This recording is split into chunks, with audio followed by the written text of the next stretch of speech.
My name is Elena. I'm 31 years old. And 3 weeks ago, my mother stood at the end of our driveway screaming that I was nothing but dead weight. Not struggling. Not rebuilding. Dead weight. She didn't hand me my bags. She didn't even set them down. She hurled them across the concrete like trash and shouted, "Go be useless somewhere else." So I did. I didn't yell back. I didn't explain myself for the 100th time. I didn't cry.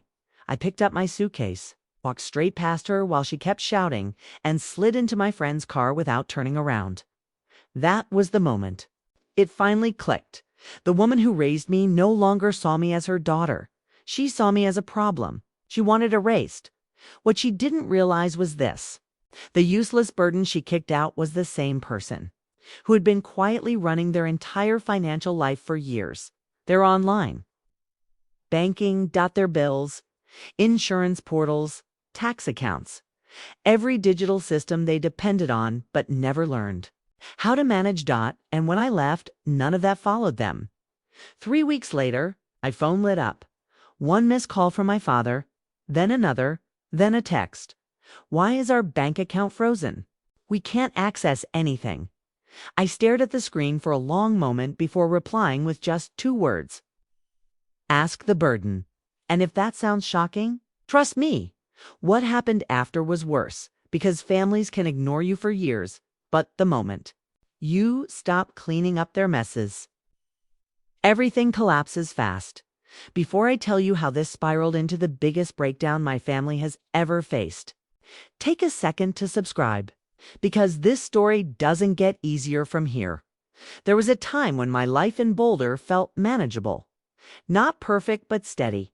I had a modest apartment, a routine I understood, and a job that gave me independence. I worked in digital strategy, nothing glamorous. But it paid the bills and gave me something I'd never had growing up: control. Then the company was absorbed by a larger firm. One moment I was scheduling campaigns.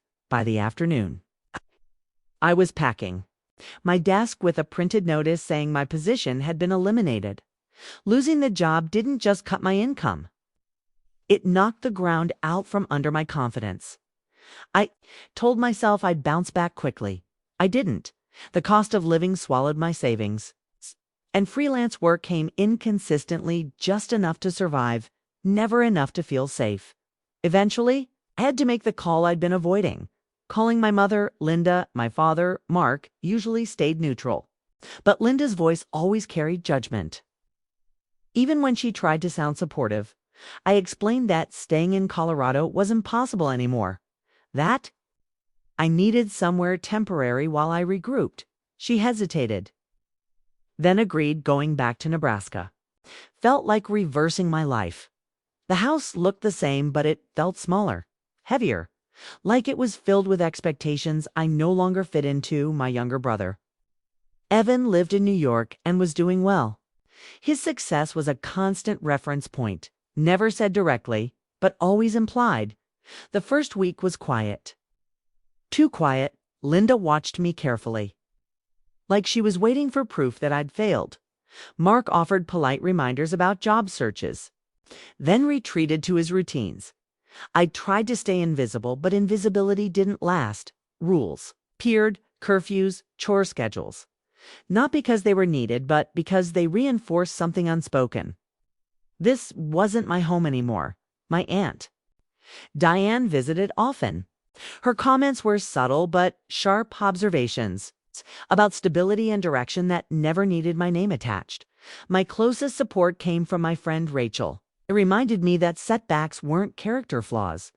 I clung to that reminder while sending applications into silence to justify my presence. I made myself useful. I cleaned, ran errands, handled groceries, organized paperwork.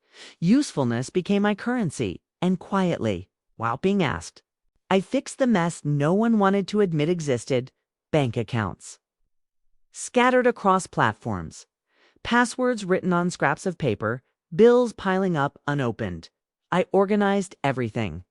Automated payments, centralized logins, set up alerts. Soon every security code came to my phone.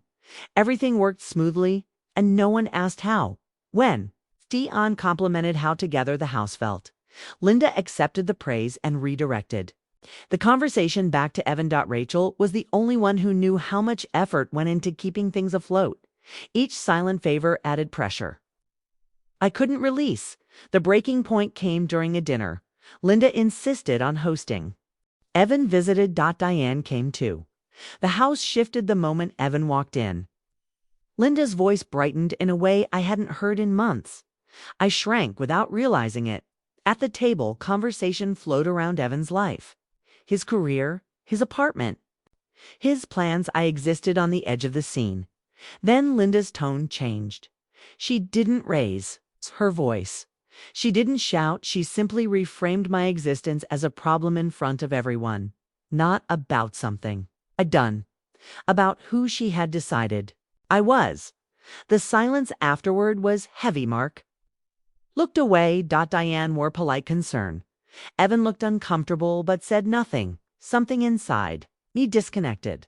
I didn't argue. I didn't explain. I understood then that nothing I did would ever rewrite the story Linda had chosen. The next morning, the tension exploded. She told me I wasn't welcome anymore. My belongings were pushed out like clutter. There was no hesitation, no second thoughts, just removal. I left calmly, not because it didn't hurt, but because I had nothing left to defend. Rachel gave me a couch. Another friend let me crash for a few days. It was unstable, but I was free. Work slowly came back. Small projects. Then a remote role similar to what I'd done before. Enough to rent a tiny studio in Kansas City. It wasn't impressive, but it was mine. Weeks later, the call started. Mark, then messages. Accounts locked. Payments failing. Access gone. I replied once and didn't engage again. They hired professionals. Paid hourly for work I'd done for free for years.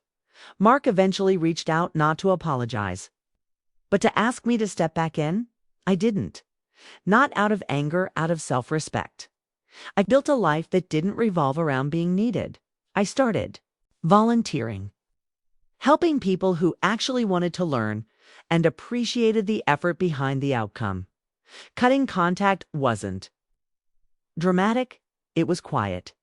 And the quiet healed me, because being useful is not the same as being valued. And walking away doesn't erase what you gave, it protects what you still have left.